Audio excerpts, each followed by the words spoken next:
It'll be That's the interesting to see. Hey, but nothing's like being at Ask Briar. Ask Briar on a Friday. Welcome to everybody out there in the audience. Welcome back to official Ask Briar. That's where the community asks Briar hard questions and Briar turns around and asks them back, causing the community think about the responses that they are invoking at that time or just the questions that they've asked. Why do we ask Briar the questions? Because it's sexier to ask Briar a question than it is Siri or Google. So, welcome back to this episode. And Briar, I think you've got some big news, and we don't want to hold it off till the end. We want to start talking about this in the beginning because people have been coming to ask Briar, or they follow up and they watch Ask Briar. And then some people are saying, but I don't really know who Briar is or who Briar works with. So, first, give everybody a little definition about you and then tell them about this new thing that you have coming. And then we'll talk about why you chose that for the community. So I want y'all to know that the operator has been yelling at me for months about the fact that I don't have a 2-minute bio clip anywhere that she can pull out and say, hey, this is Briar and this is what you look at her. She's laughing because this is exact months she's been yelling at me about this. Okay, I'm Briar. I am the systems witch and I work with entrepreneurs and businesses to plan for accessibility. And that means incorporating the things in their workplace and lives that allow them to create accommodations for people who need those accommodations, whether that's physical handicap, whether that's neurodiversity. Obviously, that's primarily my focus. The Americans with Disabilities Act covers all forms of accessibility accommodations. What's key is that you have to be able to go into your employer and ask for them. And often what happens is that people don't know what to ask for and don't know how to explain why that fills a need in their lives, why that will greatly increase their on-the-job performance. So we do that in small ways with entrepreneurs. I've got a program coming in January about doing the thing. This helps you figure out not what the goals are. Y'all already know what all your goals are. You're neurodiverse. You have 58 goals, and that was just before breakfast. You are the big lots of goals. You do not need more goals. What you do need is the doing of the goals. And so in January, we will be working on figuring out how to make sure those goals are actually achievable and how to take regular daily actions to actually get those goals accomplished. In larger businesses, we work to create operations manuals because you would not believe how many businesses do not have an operations manual. They can't tell you who does what it looks like, or who you complain to if shit is broken. And the goal here is that when people know what their jobs are, when they know what other people's jobs are, then they can actually excel at their jobs because they know what is their responsibility, what is not their responsibility, and who to talk to if things aren't working properly. Finally, in large businesses, we conduct audits of those operations manuals, procedures, policies. We look at everything that is laid out, whether or not it's working for the employees. We look at whether or not the employees can achieve those goals. And we work to get the employees up to speed and the employer laying out clear, concrete guidelines for those employees. So that is what we do here. It's all about accessibility. It's all about the work. It's all about making sure that the work is actually obtainable. And that was a little more than 2 minutes, but thank you the operator, for making me finally do this. All right, y'all. I am still recovering from the plague, the Oh, voice. so let me jump in. So you Okay. you went through the who you are, and then also who your business serves, and that you've actually got a team. So for those people that are going, so how do you accomplish all of that by yourself? You don't. You have a team, and you hire to whatever position needs to be filled in order to fulfill the project as well. You have a voice here. You're on Reddit. You've got Substacks going. You've got all these other terms that people don't even understand. You have podcasts going. Now you're taking your voice in another direction as well, something that's been rolling around in your head for a minute, and you're getting ready to move forward in another lane to be heard and to express these things that surround the neurodivergent community. So tell us a little bit about that. And then I've got one other main question that ties back to your mission and vision. So we've been working on, man, almost 6 months now. We've been working on this. One of the things I love about podcasts is how accessible they are for me as a creator. Because writing is hard for me, talking is easier, and talking live is enjoyable for me. We've been doing this now for God, almost 2 years now. Mm-hmm. And I had a year alone of Ask Briar before I invited you and Alice to assist in this process. And really, what I love about this medium is the way in which it enables us to have conversations, tell our stories, and hit a level of depth that short form content does not achieve. Whether that's written or video is kind of irrelevant. Short form content just doesn't quite cut it in the way that having an hour together has allowed for us to really expand and grow and create things that would not have existed before. Of course, part of the problem is that not everyone's a podcast listener. I say to the operator who is Mm-hmm. not a podcast listener. I don't think she's ever listened to one of these podcasts. Not one. And when you are neurodiverse, sometimes the format really makes a difference. It matters in our ability to consume the content, whether that's video, whether that's audio, whether it's written, makes a real difference. Mm-hmm. And I concede that as a creator, I love audio, video. As a consumer, I tend to like long form writing. That's what I like to read. That's what I like to consume. Mm-hmm. And so we've been talking for a long time about how to functionally make this thing more accessible. Because that is, as always, my goal. That's what I do. Mm-hmm. How do I make the things that I create then more accessible for the people who are a part of my world?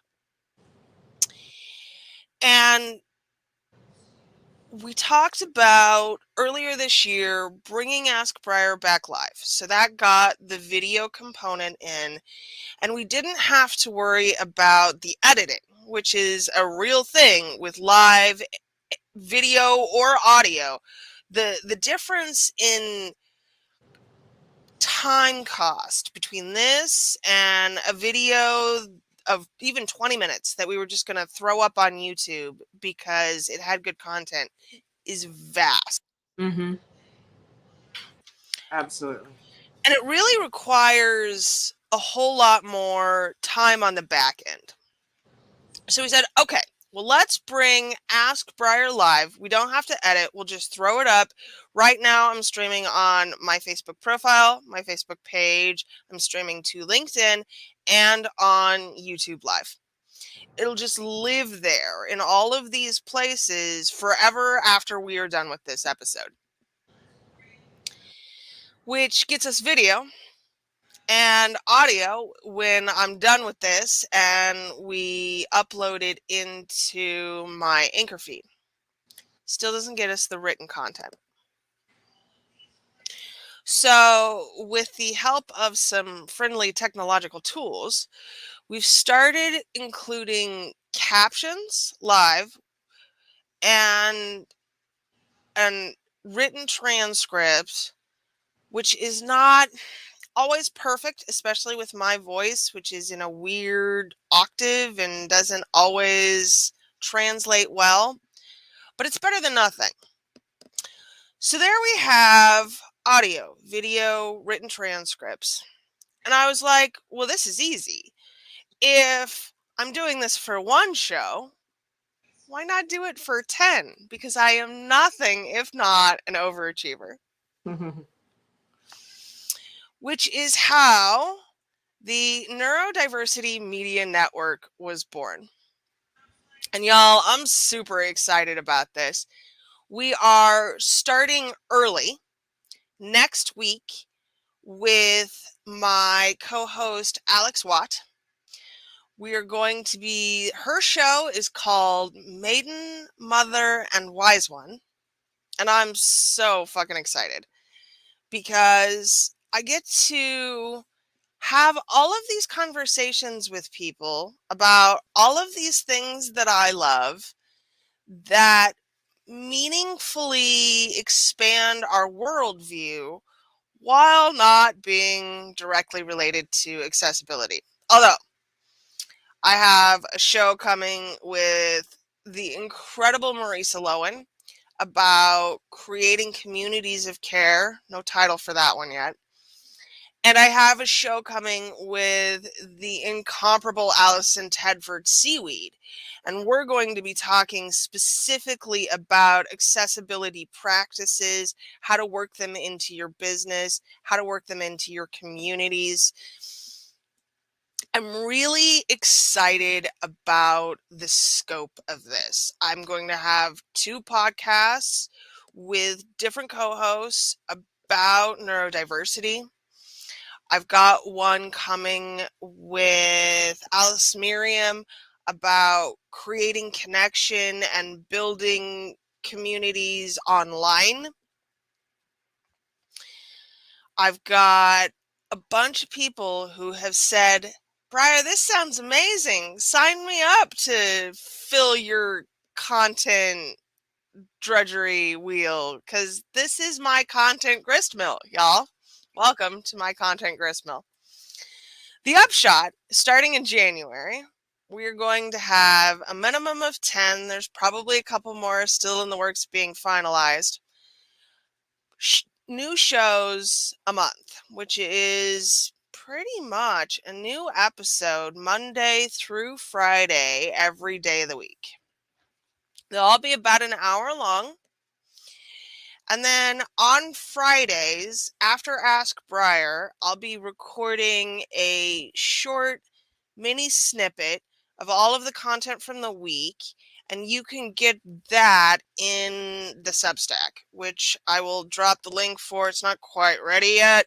Later this afternoon in the comments for this episode. The idea is to bring you all of the things that neurodivergent people hyper-focus on in a way that is accessible. We'll have the written, the audio, the video content.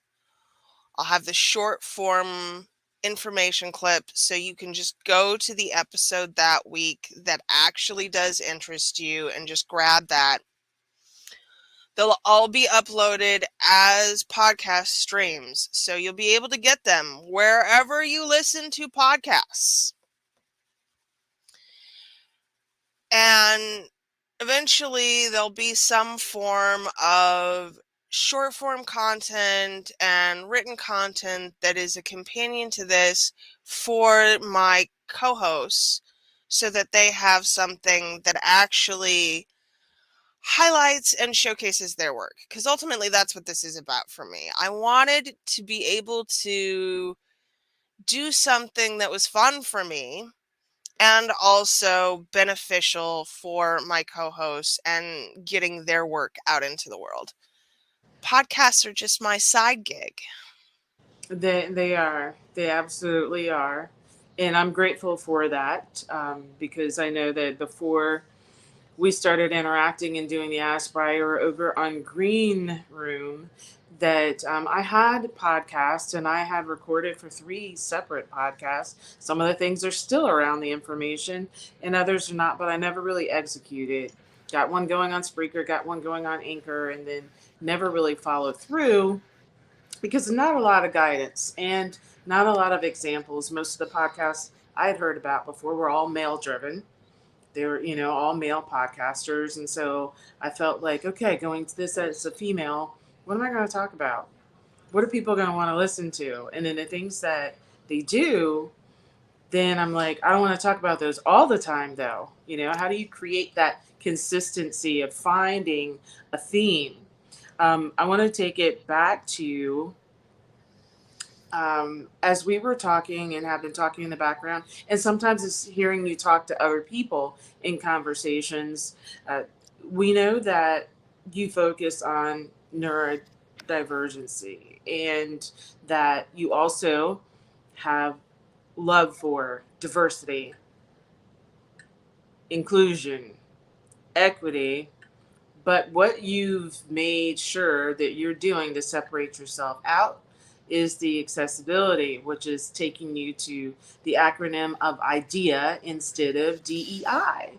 So, talk to the people a little bit about why you feel it's so important and that you are coming out in the lane of and kind of queen maven of IDEA versus DEI. I want to be clear, this is not mine. I recently applied for the NASA IDEA panels and I saw it and went, that's the word. Inclusion, diversity, equity, accessibility. The problem with DEI for me continues to be that accessibility is often forgotten.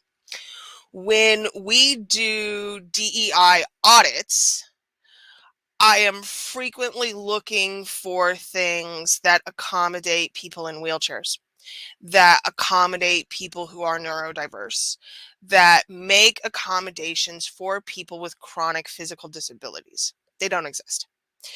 They've done an incredible amount of work at considering what equity and justice and inclusion look like, and not what the day-to-day lived reality of this work, whatever it is, actually is.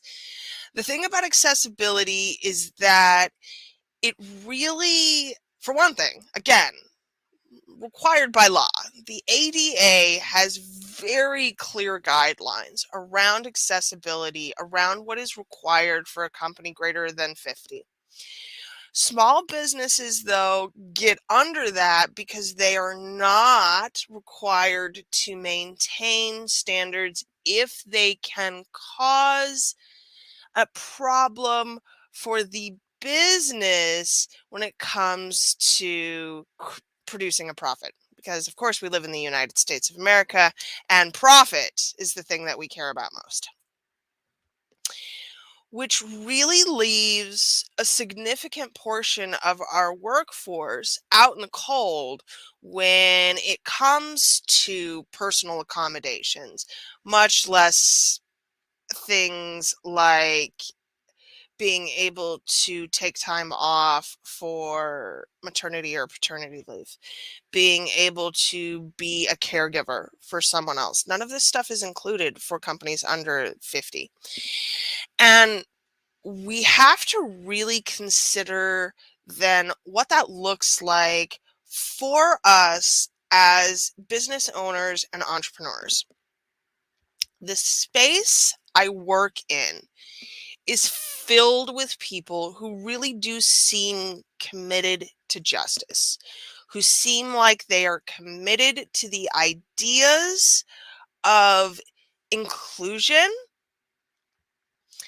and then hit a brick wall when it comes to, okay, but why are people required to work in an office? Why are we required to go to this group retreat? Why am I required to be on this Zoom call? Mm-hmm. And they're simple questions that no one has an answer for.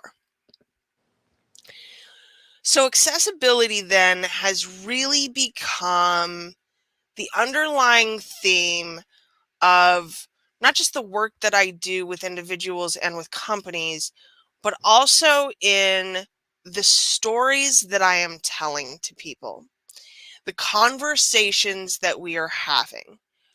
How are we structurally, functionally including the people who often don't have a voice to ask?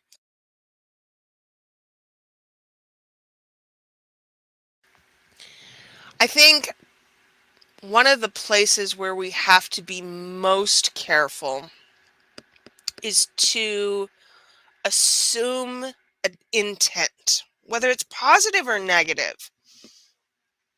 We as humans tend to believe, I'm going to have to wrap this one up soon, that we do things to benefit people or to harm people. I think the reality is much closer that we don't think about other people at all. We think about our needs first, and to hell with everyone else. I'm gonna support you on that. And see, I know that that's absolutely the case, and it's part of the reason why the Power of 52 exists for me, because of that lack of accessibility in evaluating over a year's time. Why don't we have access to the stage? Why can't we moderate? Why aren't people inviting us to be on podcasts? Why are we not featured as much in Inc.